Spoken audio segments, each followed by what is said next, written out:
Hello, hello. Looks like Brett and Sarah are still making their way over here. Welcome to Eon Games and Mary.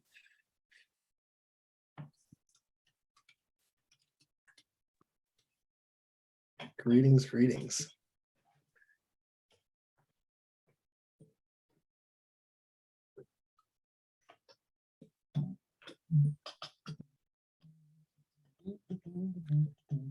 Just give a quick message for everyone to pop in here.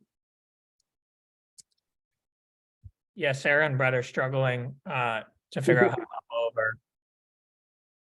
over. Yeah, I wasn't sure exactly the best way to handle this. Each time we do one of these, I guess we learn a little bit of the best way to do it here. Hey Jack, and I think the one nice thing about this though is we can leave the creator in the room continuing their creation if they'd like, and anyone who wants to continue hanging out and asking questions can do that. So it's kind of fun there. Hello, hello. Wow, you have such a cool space there, Sarah. One sec, I have to choose a video background. Okay, now we have my official background. I'm back in my I was garage. gonna say, yeah, I don't know why it rugged us of our backgrounds, but that's okay.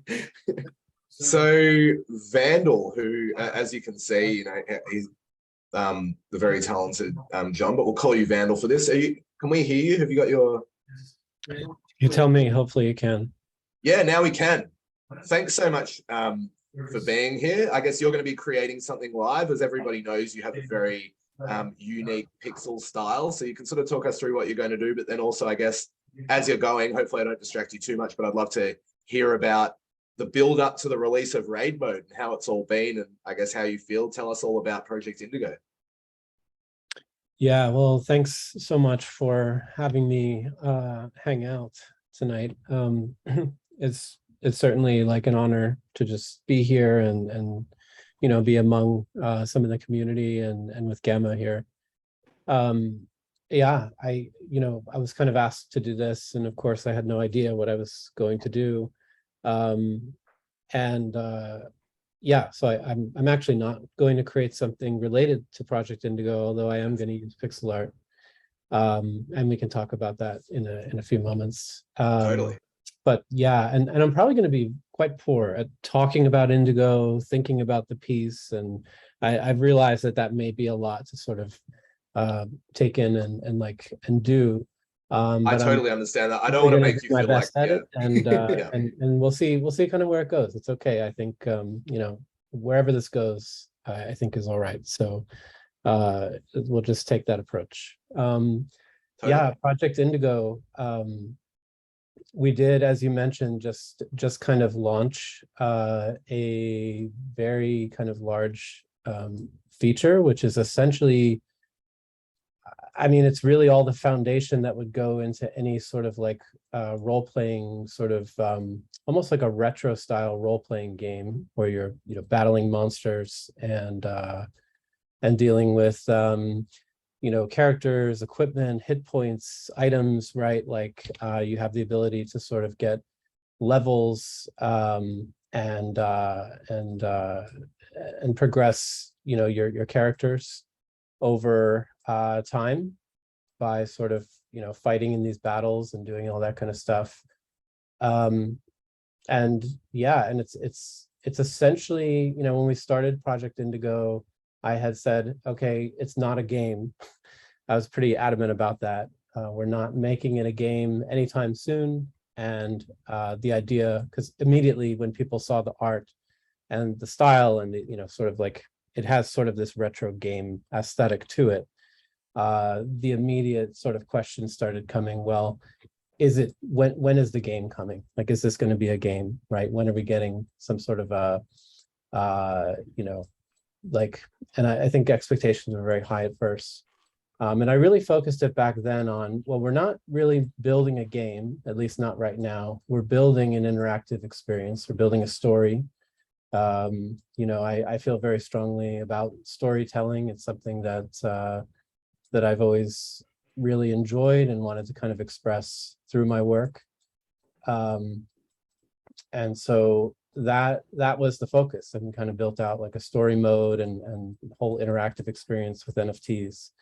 And that was a big challenge, but it was really fun, and I think it was pretty different from what a lot of projects were doing at the time.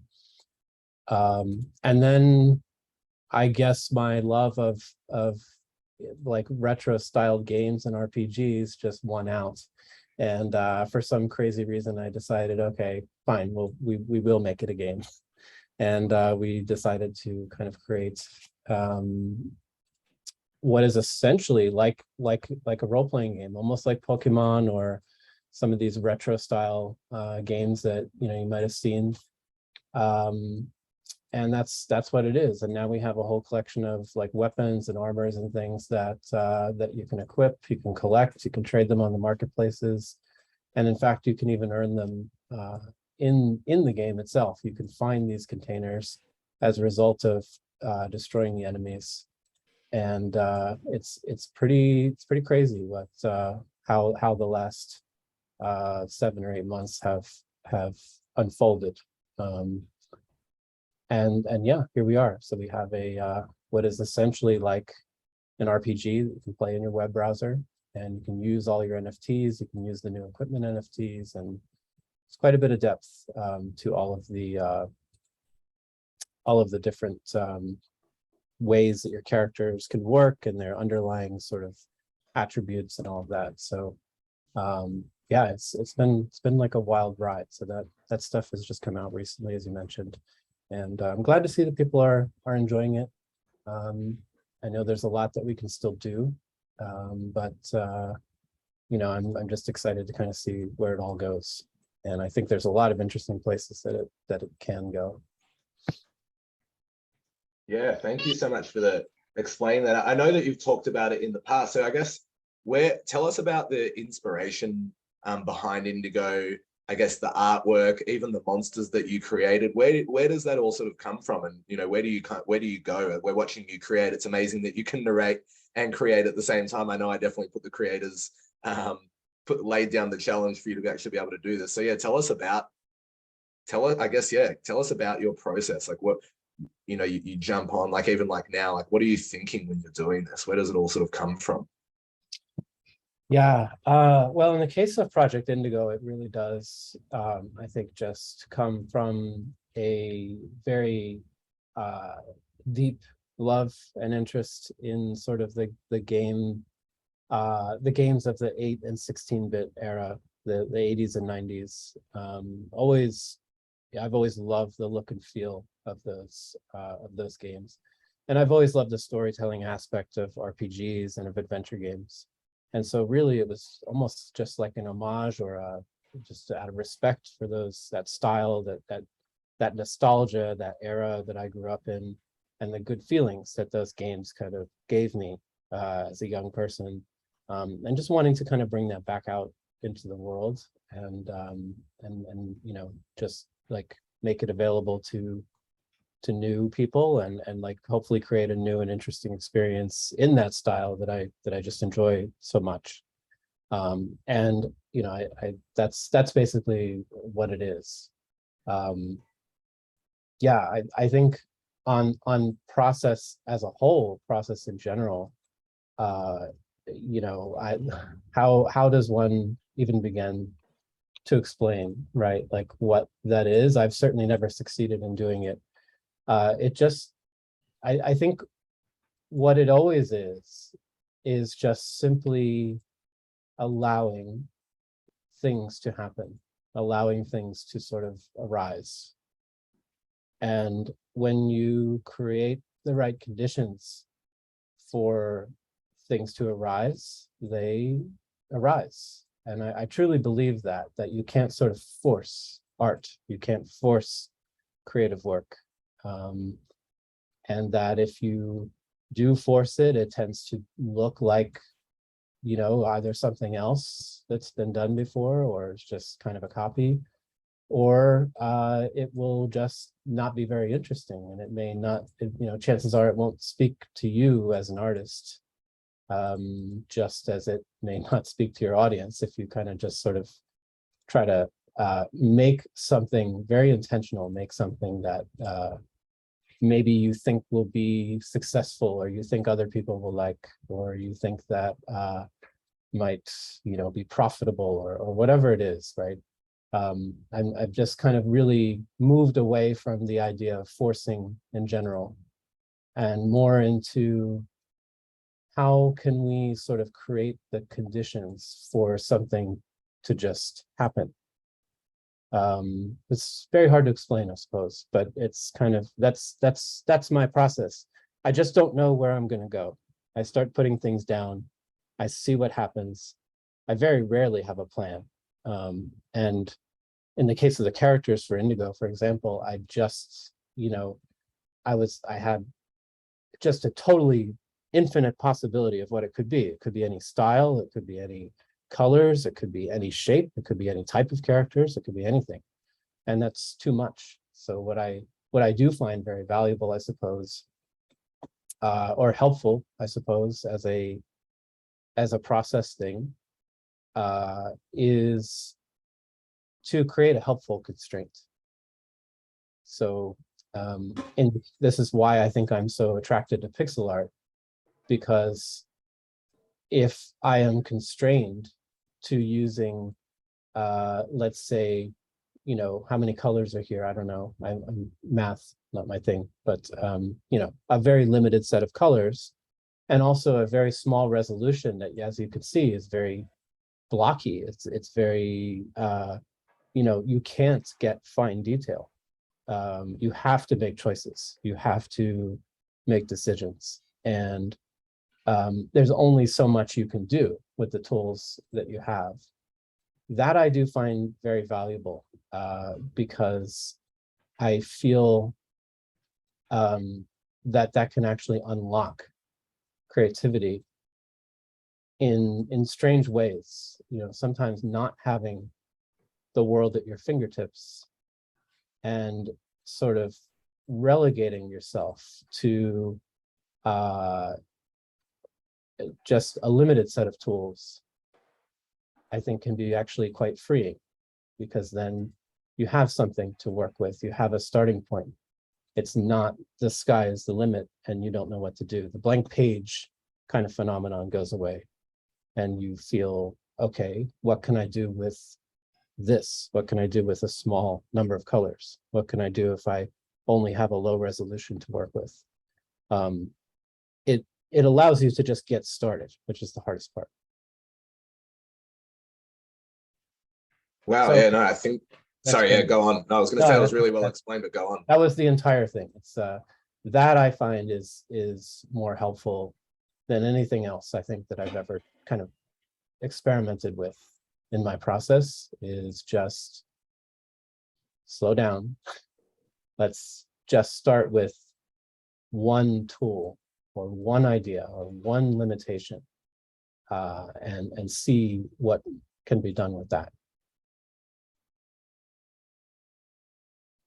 Thanks so much for explaining. If anyone, I could obviously keep asking questions. I've got a bunch, but if anyone from the audience either wants to ask a question live by unmuting themselves, or would like to ask Vandal a question just by typing it in the chat, go for it. That's, we'd love to hear the community voice as well, because as you all know, I definitely can keep talking. So let's hear from any of you guys if you'd like. Please go for it. If you want to just unmute and ask Vandal a question, or type it in to the chat. And I'll give you 30 seconds, 45 seconds to do that. Otherwise, I'm going to ask my next question.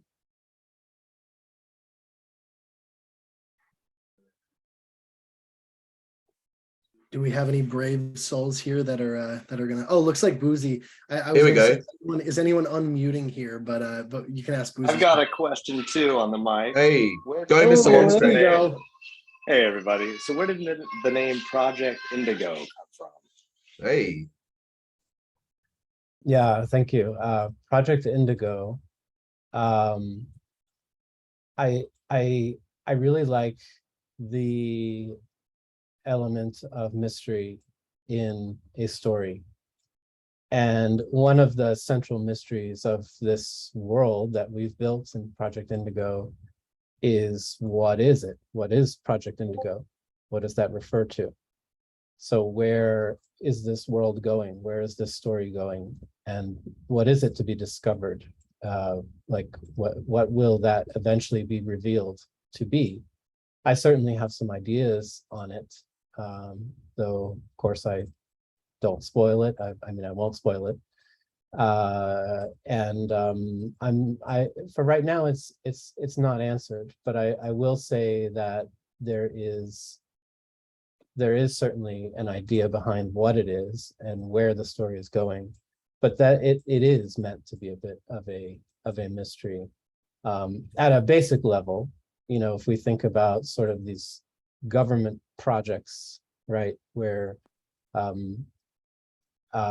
experiments and things have led to catastrophe or unplanned, unexpected sort of results. That is sort of, that's the mood that Project Indigo is, I think, evoking the name, and that is intentional. If that gives you any kind of perspective on where that's going. And of course, it is an apocalyptic world, post-apocalyptic world. So it's definitely something that is like a rich part of that world's history, I would say. Thanks for that. You know, great question, Mr. Longstreet. Pleasure to see you here. So Boozy asked, he said, do you have saved layers that you reuse for efficiency, or do you work from scratch?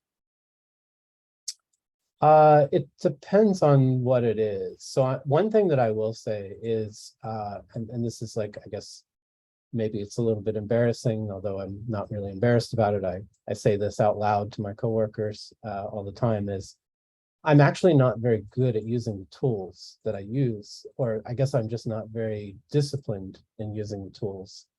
And so like all day, I actually work on complicated UI, you know, mock-ups and prototypes and you know, for software design. And so the way that you are supposed to use these apps is very different than the way that I wind up using them.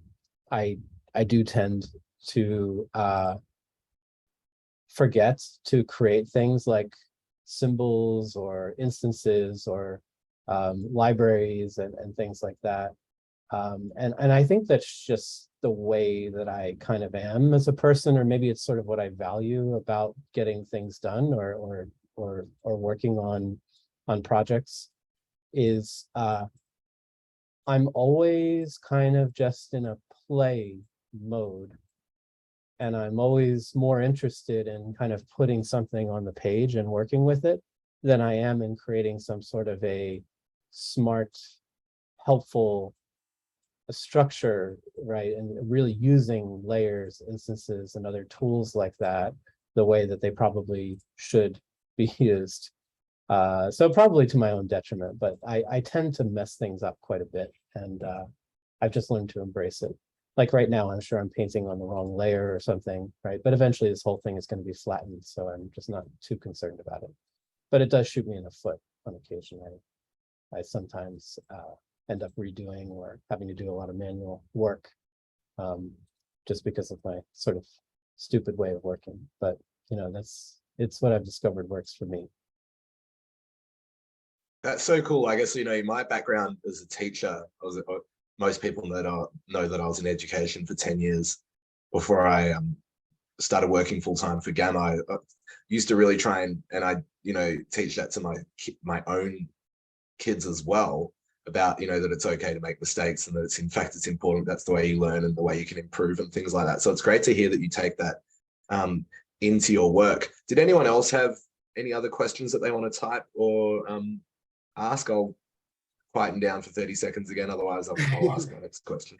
I may actually jump in with one other update here. I think I know we didn't give a ton of like solo time to each artist.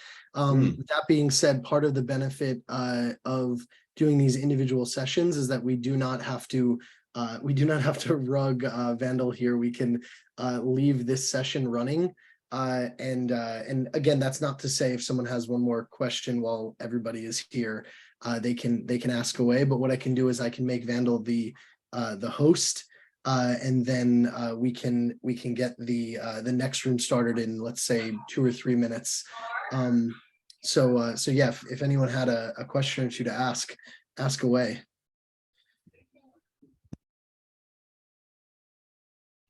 Yeah, thank you. I appreciate the reminder of time, and certainly would encourage people to go and check out the other artists. But I'm happy to hang around for a while as well, and maybe just finish this up. So thanks for that.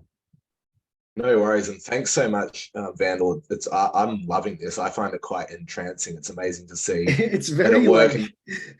Yeah, go ahead, Brett.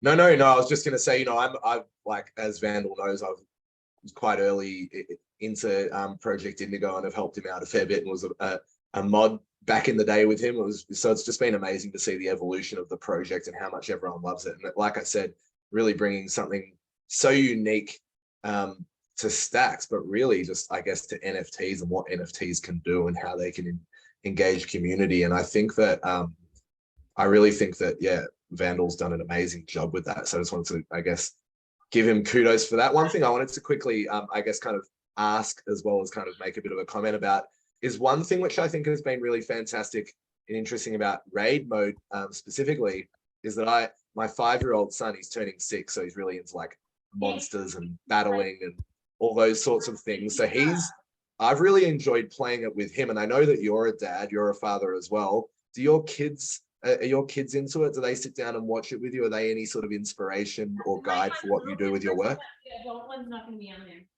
Yeah, that's a funny question. Actually, they really liked. They're very young. My kids, well, they were both quite young. My daughter's grown some, but I would sit and just work on the pixel art for Project Indigo, and she was quite interested in it. I don't know. She would just watch me draw. She would ask questions and that sort of thing. So the game itself, I don't know if they're really well aware of it. I try to put this stuff away now when I spend time with them, and just been trying to focus on being really present. And so it's not that I'm against showing it to them or anything, but I just don't know if they're aware of it, to be quite honest about the question. My son would probably really enjoy it. It's a big gamer in general. So that's, yeah, but they definitely have watched me work on it quite a bit, and have been very interested, and they like kind of talking about the monsters and the characters and all that kind of stuff. So they've been like kind of a fun part of the whole process in some ways. Oh, that's really cool. Yeah, no, it's more that it's funny. My son really loves, he's like I said, I'm not sure how old your kids are, but he's turning 6, and his main thing at the moment is battling things and battling his little monster toys and things. So it's kind of like what he loves, but coming to life. So that's really cool. And I think that whole experience thing and being able to enjoy it with your kids is very unique. Yeah, it's my son is like maniacal for video games, so I'm sure it's only a matter of time before he figures out that we've got something that he can play with here. Totally. Plus, yeah, but I guess the counterpoint to that is obviously not having them hang online for too long, but who knows. Thanks so much. So Nick, are you going to be setting up the other room whilst? Yeah, I can do that. I'll jump over, Vandal. I made you host of this room, so you can you should have the powers to do whatever you need to do. I'm sure people will be floating back and forth between the rooms, but I'll go ahead and start the next session with Arno now. Everyone, welcome to join us over there in just a second. And yeah, I'm really curious to see the final product here. It looks like, I mean, I would be happy to place a bid on this as it is, but it looks like you may have some other tweaks you're working on. So I'm excited to see it in a few more minutes. Well, right. Appreciate it all. Thank you. Yeah, thanks so much, Vandal. And I guess Nick's just dropped the alpha. I think Boozy did it pretty much by predicting it in the chat, but we're very lucky. It's not going to happen straight away because we obviously want the artists to be happy with, you know, what they're creating and have the final product. And we don't want to rush anyone with their craft. But yeah, each of the artists is, as Boozy predicted, and Nick basically just said he'd put a bid on it, each of the artists is going to drop their work when it's done on the Gamma auctions page. So you'll, not only are you watching them create, but you get to see the final product and perhaps purchase it for yourself. So that's going to be very exciting. So yeah, we look forward to that Vandal, and people can float. I know EOM Games, you're right. Nick's built the veins. People can float between rooms, so you can come and check out Arno. You can float back to John. Sorry, to Vandal. Sorry, I know that's got your name there, but I prefer to call you Vandal. And then yeah, as you want. And then at the end, we're going to get back together for a little bit of Q&A. If anyone has anything, and we'll be finishing it up from there. But no, we've got a little while to go, and there'll be a few rooms that you can pick from. So Vandal, I'll certainly be popping back to see what's going on here because it's looking amazing. All right, thanks everyone.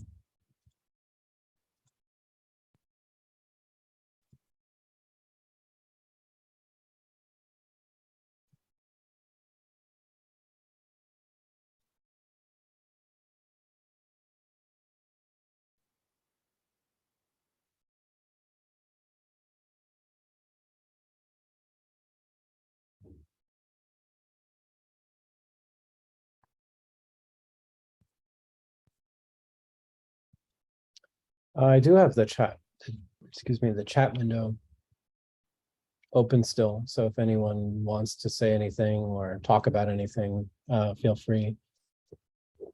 I'm just going to continue to work. I might talk here and there, but mostly I'm just going to be working on this and probably finishing it up. But yeah, I'll have the chat window kind of off to the side. So feel free to chat with me as I go along here.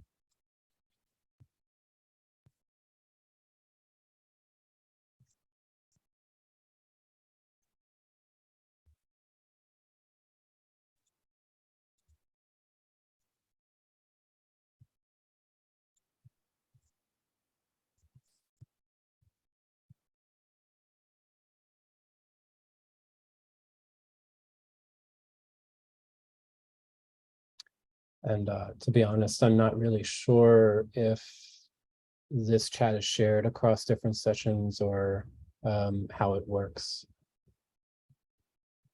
So,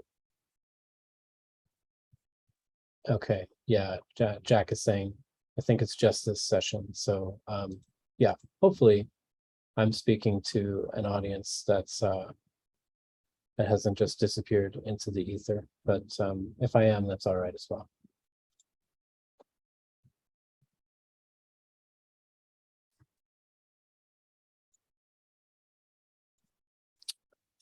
But yeah, I think as far as this piece goes, one thing, if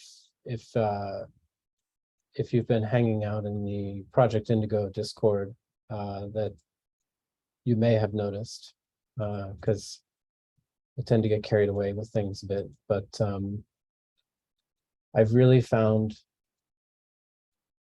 a very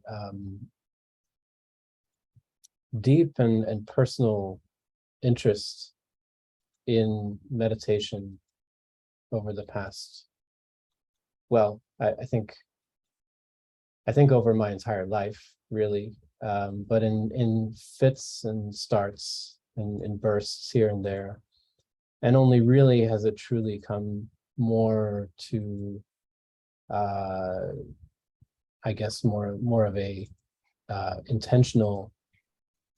very intentional practice that that I've just found to be incredibly valuable.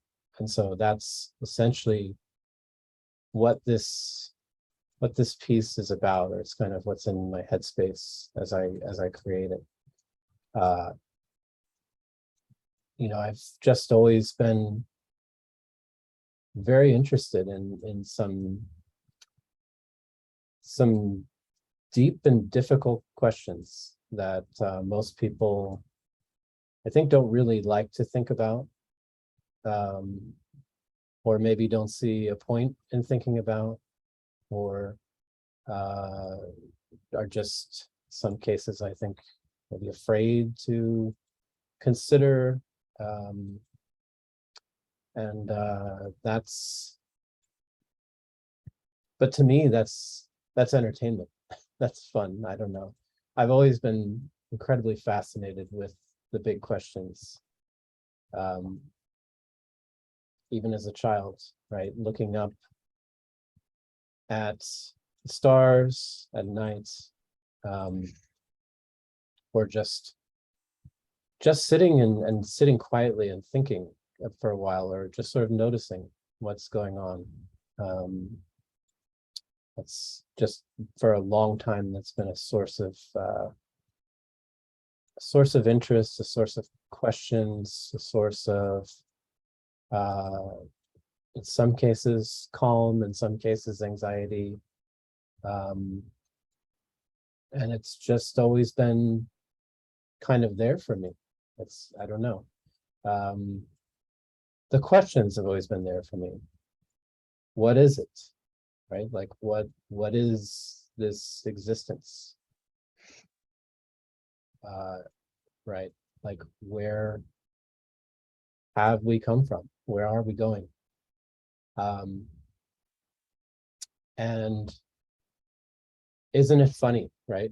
Like, isn't it funny that we're just here, conscious, and in this place, right? In this reality. And there's lots of explanations, of course, from all sorts of different traditions as to why that is, and how it came to be, and why we're here, and everything. And while I don't discount or I'm not going to sort of disagree or anything with any of those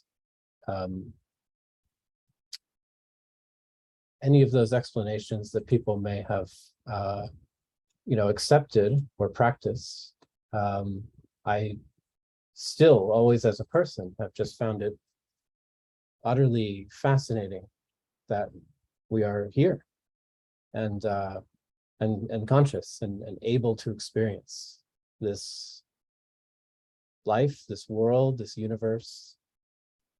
And when you really look at it, I think it's very interesting, that we just don't know anything. We don't know anything really fundamental about existence. We don't have any real accurate description of reality, right? We have physics and theoretical physics, and we have religion, and we have mythology and traditions, and all sorts of sort of variations of explanation, but we don't really know much about the biggest mystery, which is, of course, just simply that we're here, able to experience everything. And so, I suppose it's no wonder that I have discovered meditation and really enjoyed doing meditation, because that is what meditators explore. And it's funny, because when you sit and you think about these things, that is really not helpful. It doesn't really lead to any insight or any peace or anything. If you just sit and think about them, they become, if anything, more difficult, more obscure, and harder to relate to or understand in any helpful or meaningful way.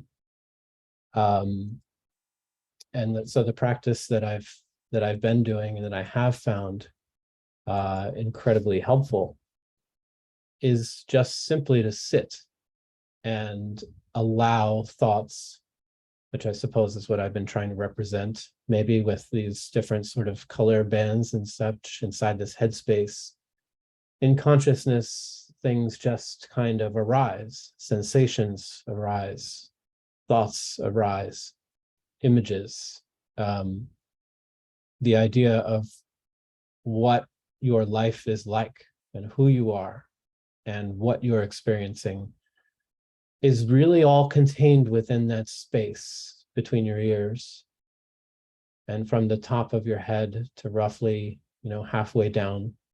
And that's where everything actually exists, right? Is inside that consciousness that you carry. And meditation is simply the art of exploring that and saying, okay, I'm here, I'm listening. Tell me what you have to say, this consciousness.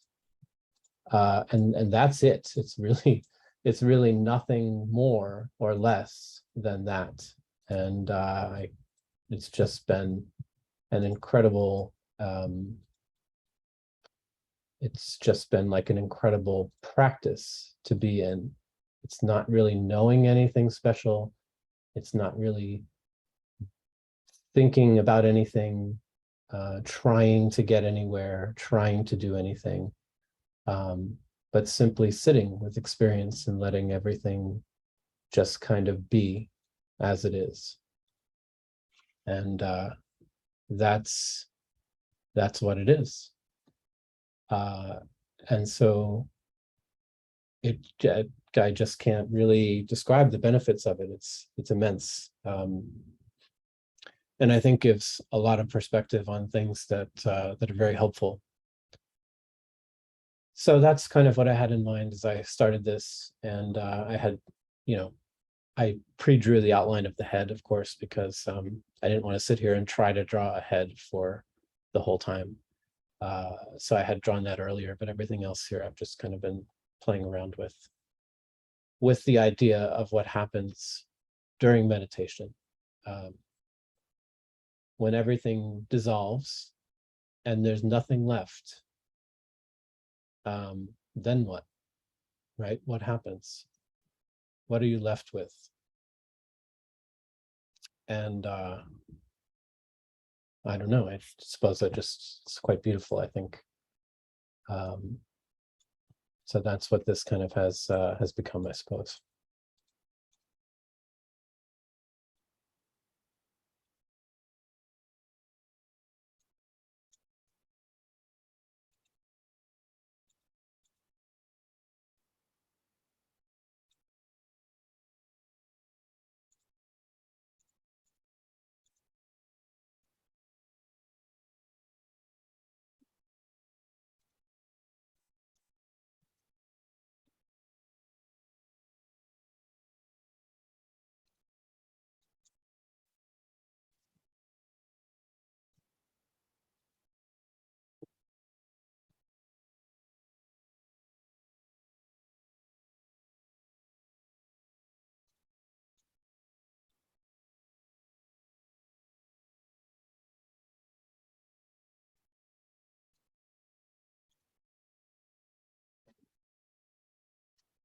And again, I don't really know what I'm doing. I'm just kind of playing around, seeing what works.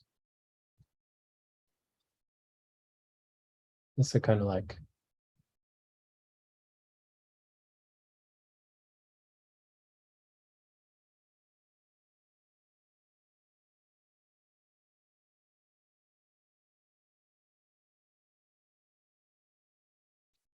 yeah. I think this is good for me for now.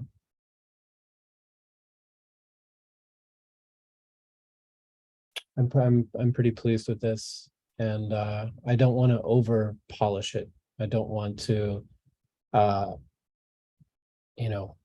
feel the temptation to keep going on and on and on with this, but I have a feeling that it's not going to get better. I have a feeling that it's just going to keep changing. And so rather than continuing to change it, I think I'm just going to let it be as it is. Yeah, so I really appreciate everyone's time, and I appreciate the questions and the interests. And I do actually need to return now to my family and have dinner and be present. So what I will do is make sure that this is saved, and I'll be in touch with the Gamma folks about it. And I'll be off for now. But I really just want to thank everyone once again I have nothing but gratitude for the Stacks community, for the folks at Gamma, and everyone that's helped with Project Indigo, of course. Every time I thank people, I always forget a few, so I won't do that, but those people know who they are. And I really appreciate the time today. So thanks all.